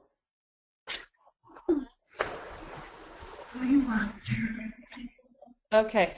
I'm going to try to get in touch with her, Hans, and let her know they can type their question in. I'm not sure what's going on there. I know they got booted off and had to log back on. So. Great. Well, I think we certainly don't have any pride of authorship, so we're very happy for any of you to use these materials that we will send to you and incorporate them into your local plan. Let me just ask for a little feedback. I'm going to ask Cheryl and Marie.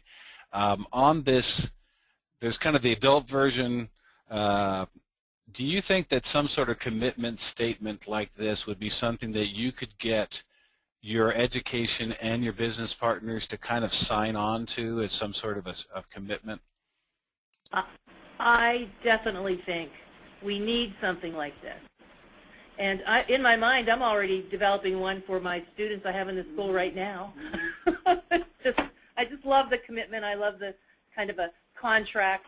I think that, that you can hold people to. I think it's great. As soon as the slides came up, I was totally bought into it. And it's something we would incorporate even into our course guide for the high school as they start that scheduling process, that packet of information. Yeah. It has our clusters and our pathways listed. To me, that's a commitment statement on the student side in particular. It's an important place to put that on our end. Mm-hmm. Love it. Yeah. Yeah, I do like it. Well, that's encouraging because I've been talking about it as a definition, and I feel like people's eyes have been glazing over. But I think when you turn it into a commitment, then it's a whole different thing. So yeah, absolutely, it is. Let me ask Leon and predict. I'm sorry. Go ahead. I didn't mean to cut you off, Cheryl. That's all right. Leon, I'd be curious if Dan is still there with you to kind of how he thinks the business community might understand or use something like this. You're on, Dan. I guess I'm on. I'm still here. We were just talking about I just woke him up, though, Hans.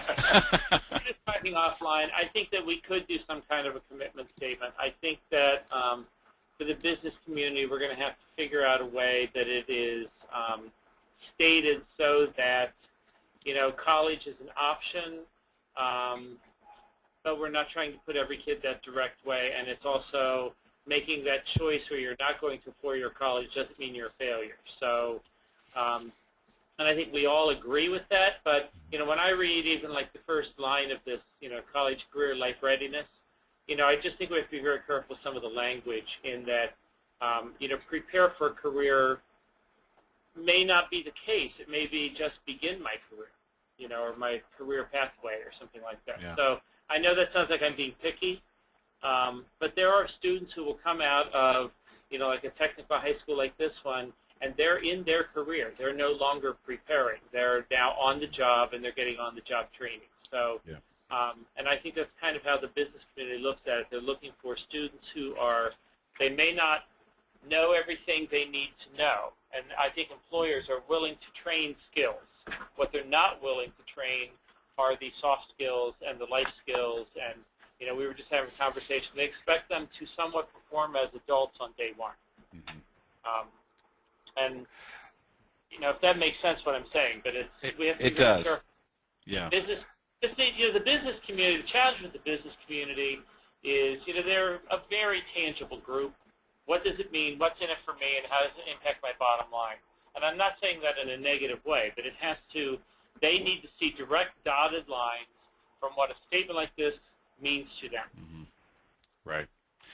Yeah, that's a good point. And it's interesting that you say that. I think at the national level, the reason why the business community you have a lot of multinational corporations and their CEOs who are obviously college, BA educated, and most of their day-to-day world revolves around people with bachelor's degrees. And I think that that's partially why the national business organization seems so kind of college for all driven, because that kind of reflects the CEO mentality. Now, maybe it's not always that way, but I think at the local level you have a lot more diversity among the business community. I think that's a good point. When you talk about a smaller business that might have 50 employees or less, which is the driving force of the economy, certainly in our area, some of them are college graduates, Mm-hmm. many of them are not. Yep. Some of them, got other certifications and things like that, and that whole college drive kind of alienates a whole piece of the economic driver. Yeah.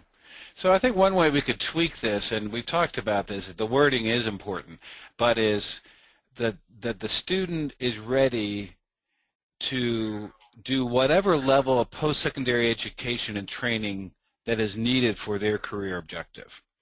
Right.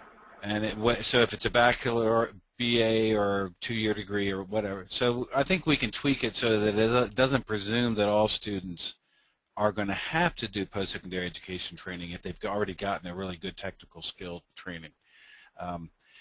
I personally think it would be good for us as a network to massage these two statements and to all buy into them so we have a common statement, even if you tweak it again at the local level, that we really get it where all of us within the network are comfortable with it. And then I think we could share that. I think this would be a very tangible thing we could share with in our meeting in Harrisburg in May. So I'm glad to hear there's good support for the idea, and then we'll figure out a way to get everyone's input and then start massaging the language. Hans, can I just interrupt? John Wirtz, as you were talking there, I just realized something. You've talked about an expanded range of a high school education here. And in the state of Pennsylvania, which has about a 9th grade test for reading and math, if that's the level of reading and math you need, is it possible, instead of having all these advanced academic classes after that, that somewhere into the state curriculum you can build some of the kind of courses that you're recommending as part of a holistic high school student? Because what I see happening is the students pass their tests, and then they're taking higher level math, higher level English, higher level science, but not for many of the students able to branch out. Mm-hmm. Just a Well, comment. yeah, no, that's good. I think in the long run we definitely have to grapple with all those questions about required curriculum and then there's just traditions at the local level. Sometimes they're not necessarily required, but it's just the traditions or the university admissions process that's driving local decisions. So yeah, those are good thoughts. Okay, I'm going to turn it back over to Kathy. That's kind of what I wanted to cover. We tried to give you as much to work with on that local plan as possible. The local plans, just to be clear from our expectation, is that we know that this is going to be your first draft of your first working draft of your plan, and that it will go through many evolutions, and it really should be a living document.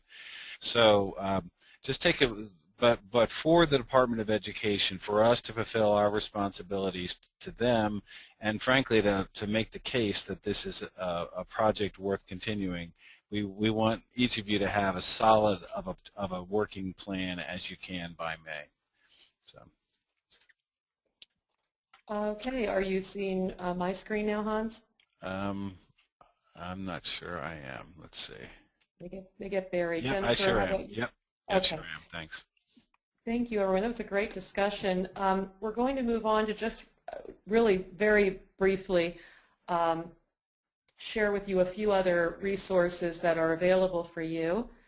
The middle school resource was sent to everyone and is posted onto the general PA PIN base camp. This document, let me see if I can quickly open it up.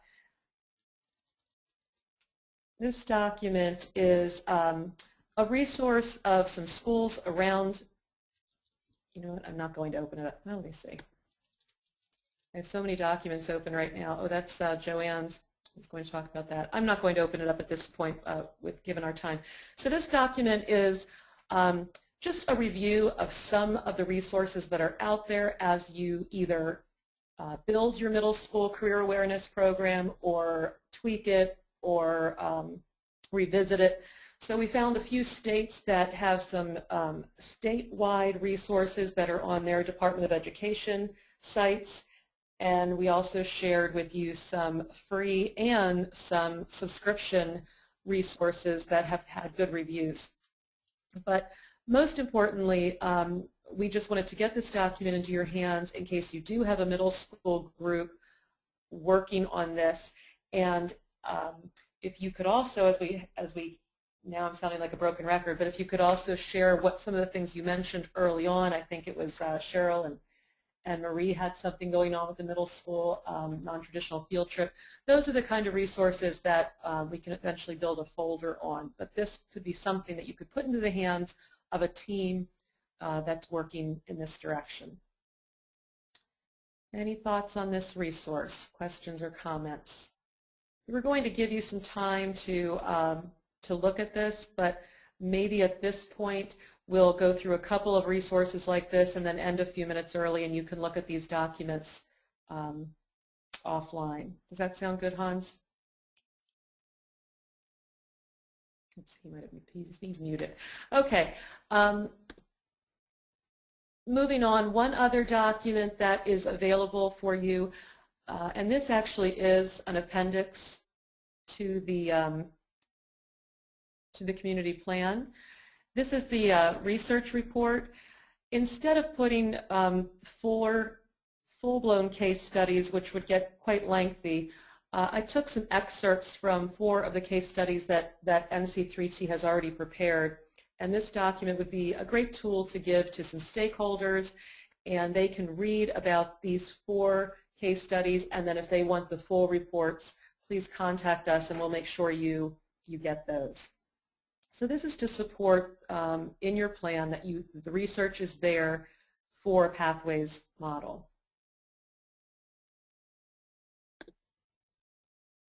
Hans, did you want to talk a few minutes about the funding report that is now available? There's one specific to Pennsylvania that we have put on Basecamp.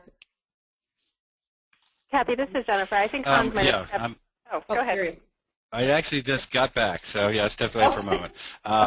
And I may ask you to elaborate a little bit more, but what we did, with Candace Dickover from our team, we got a subscription to the Education Funding Foundation, which is this comprehensive foundation organization. It's not just education, actually. It's any nonprofit grant-making foundations. And we use criteria to look at foundations that are based in Pennsylvania, as well as national foundations that have missions that might be similar, and then they do fund projects in Pennsylvania. So she did a really great work at kind of sifting through all that, and I think the number was maybe 25 foundations that are Pennsylvania-based that probably have an interest or a focus on pathway-type activity writ large. So we provided that to you, and I think that it really gives the opportunity to think about how to start pursuing funding for your local work and or as a network. Do we want to pursue some additional? I know we went after that Youth Career Connect grant from the U.S. Department of Labor. So do we want to look at any of these foundations and then perhaps look at some network opportunities, or you perhaps just individual? Do you want to elaborate on that, Kathy or Jen? Because I know you were both involved in reviewing some of this. Jen, you feel free to jump in. Can everyone see this? I'm just scrolling down to show you an example of what it looks like. It's color-coded. You can see the information that's here, and then, obviously, either we will update this, as time goes on, or, right now it is current. Let me just say that. Mm-hmm. Has anyone in the group had the opportunity to look at this yet? Just to a show of hands. Just raise your hand if you have. Maybe what we can do is, we wanted to share this with you. We'll put this on the discussion for the next meeting. I think one thing that would be a good discussion point is to, now that you have this resource, is to find out which of these foundations any of you are already approaching or have approached in the past, and then maybe we can talk about more specific strategies of pursuing some funding either as a network. And I do think that if there are those of you that are going after funding, it might be helpful. We don't want to hamstring you, but it might be helpful just to let us know so we don't have local sites kind of going after the same foundations. Well, I want to be sensitive. I don't want to hamstring your local decisions, but there may be some value in sharing what funding sources you're going after for particular activities. So. Any questions or comments about the funding report? I know you haven't had a chance to look at it, but any general questions or comments? I see one from Joanne, perhaps, question mark. I don't know what that means. I don't have that on my... Joanne, did you have a question? Nope, I don't. Okay. I might have typed. Oh, I cut her off. I think that might be from an earlier question. Okay, all right. And Leon as well. Well, that funding report takes us to the end of our session. We were going to do our wrap up at this point, but we've already done that. So let me just say a couple things before I pass this back to Hans to conclude. Our next meeting is May 13th, and if you did not see the base camp announcement, and I might have even sent an email, it has been moved from, moved to the department headquarters. That's not called the headquarters, but the department on Market Street, and that is 8:45 to 3. We will begin promptly at 9. For any of you that are not familiar with getting there is a parking deck there. I was told that their meters on the street just jumped to $3 an hour, so I think you want to avoid parking on the street if you could even find any parking.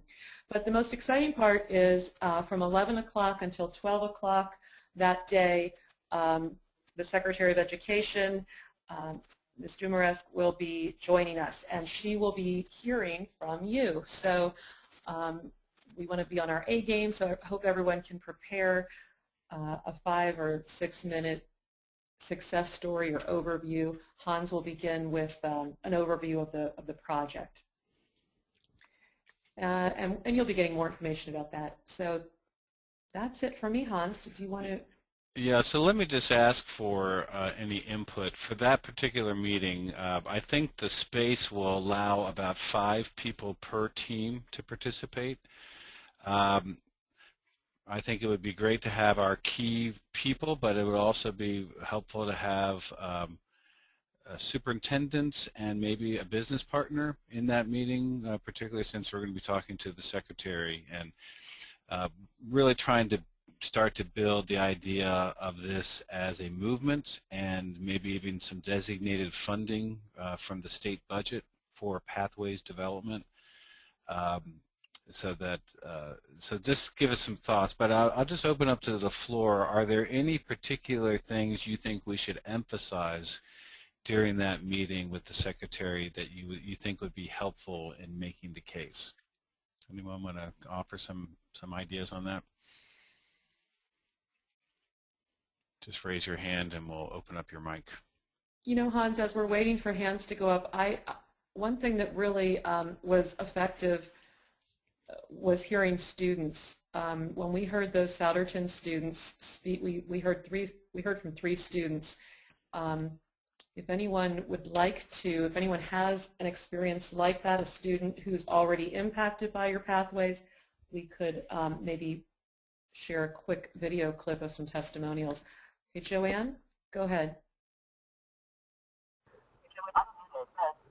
You know, I was thinking that I'm connected here, Kathy, but when we, Nancy, myself, and a few others put together the last E2 Summit up in this region, one of the things we did was we brought a panel of students and business people in to speak to 100+ people about the kids shared and the business partners shared their experiences with job shadowing and internships.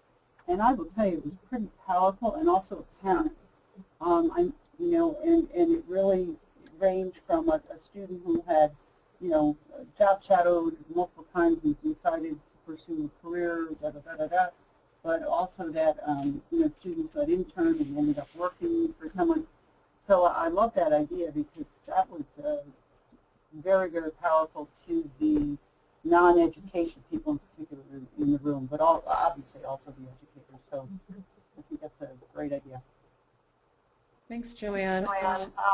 We do have, you know, a lot of our CTEs have facilities where they could do a nice little video clip with their graphic arts department and so forth. When we were in Souderton, they had a whole, you know, they had an entire TV set up that they with all kinds. They have a director, a producer, everything. So it would also be great to have those kind of things developed by students, produced by students.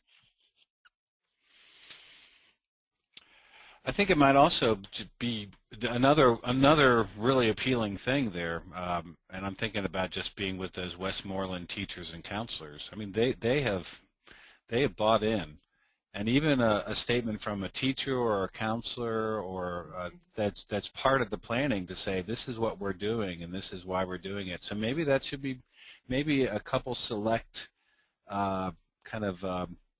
From within the schools would be motivating, either to bring them along to be part of the meeting or to do some sort of a recording or a little video that we could show. And Leon and John said successful students are more than a test score, as in the keystone. Absolutely. And you know, speaking of that, Hans, we had asked our New York PIN people to provide a few testimonials for a brochure. Mm-hmm. Maybe that would be a good idea, Hans, to get, you know, if anyone would be willing to send me, and I'll send out an email to invite you to do so, but just, you know, a 2 or 3 sentence statement on how, you know, what PIN is doing for you and your community. Those are things we can embed in some PowerPoints for that day and maybe some, you know, handouts. Yep. Leon, I'm going to just unmute you and make sure. Did you want to comment any further on that good statement? Well, you asked, what can we say to the acting secretary? I mean, I think you talk to any career and technical school, it's just very frustrating. And I'm sure the academic schools feel the same way. It all boils down to how did we do on our Keystone? Formerly PSSAs, now Keystones.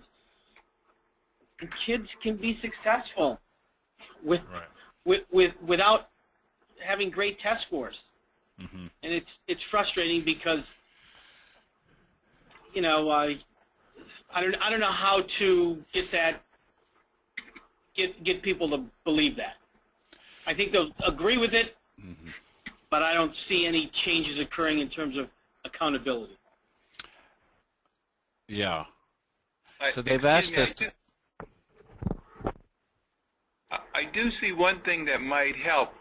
Use of the PVAS data really, really helps because it shows individual improvement. So even kids who may be low performers that can't make a high level can show improvement. And if the state looks at things like that, it makes it better for everybody.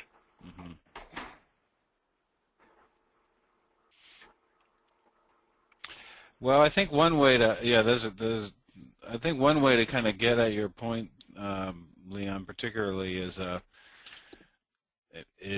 to maybe show this draft statement that this, recognizing that she can't undo federal policy.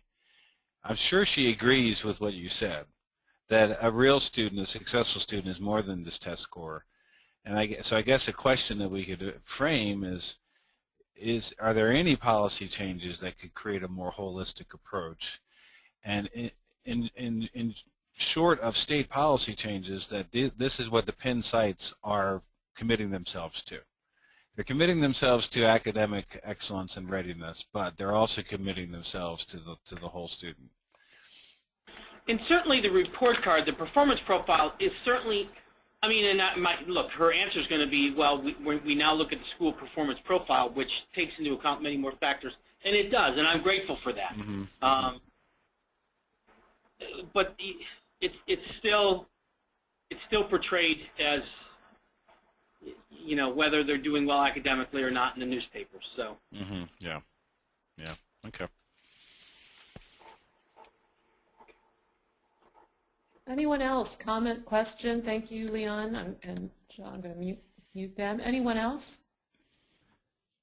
The only other thing I would just like to put out to the group while you're pondering that is that I did have a really good discussion with a Career Tech Center director recently, and that he is quite interested in pursuing being a part of the Pathways Innovation Network. So at any upcoming meetings or people you've had talks with, if you'd let us know if you think that there's kind of an interest and a readiness among some of either other school superintendents or career tech center directors to really start to learn more, we'd be happy to set up individual conversations to talk it through with them. And just monopolizing on Dan's participation today, Dan, I wonder if within the state organization of the local chambers of commerce, if there might be some networking we can do at some point, just trying to help them know about the network and how they could perhaps drive some local activity around it. So you can give that some thought, and if you think that there might be some statewide Chamber of Commerce activity that we could connect into, we can talk about that offline. Okay, so in the leading up to May 13th, I will be asking you for a head count of how many are coming from your site. And as Hans said, if you could limit your number to about 5. If there's a really important 6th person you'd like coming, let me know, and we'll balance the numbers out with other sites. And I'm sure we'll be in touch about what your role will be in that hour that we have the secretary with us. And Dr. Burkett was unable to make it today and sent her apologies, but she will be with us on the 13th. I don't have anything else, Kathy. Okay, well, thank you so much, everyone, for joining us. I am going to ask Nicole to stay on the line with Hans and I for just 1 minute. We have something we're going to work out. If you're going to Nashville, have a wonderful time, and we're anxious to hear back from you when you return. Thanks, everyone. I'm going to give about 10 seconds for hand raising if there's any final questions or comments. I don't see anything. Have a great day. Oh, it's almost the weekend, so have a great weekend too. Thanks, everyone. Bye-bye. Hans, would you stay on the line with Nicole and I for a moment? Yeah, absolutely. Thanks, everyone. Great.